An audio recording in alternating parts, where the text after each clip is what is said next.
Et quelles sont les trois règles pour bien acheter une voiture quand on est entrepreneur?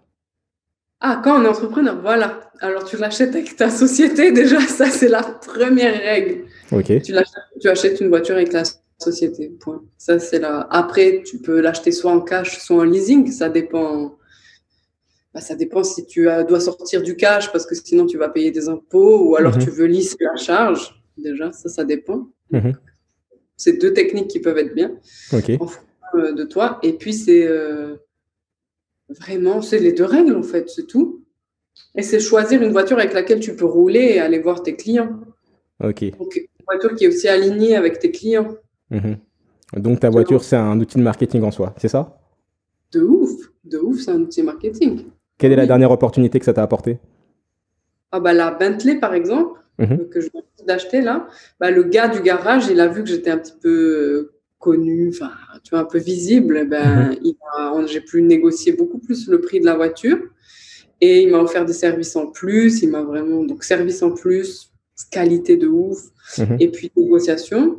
Et puis, une personne que j'ai embauchée dans une des sociétés qu'on rachète, qui est fan des voitures et qui a vu que j'achetais une Bentley et qui est encore plus motivée pour travailler pour moi.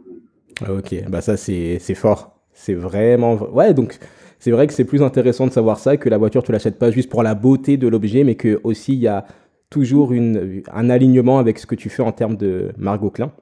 Ouais, puis les actionnaires qui viennent aussi, tu vois, ils sont trop contents Mhm.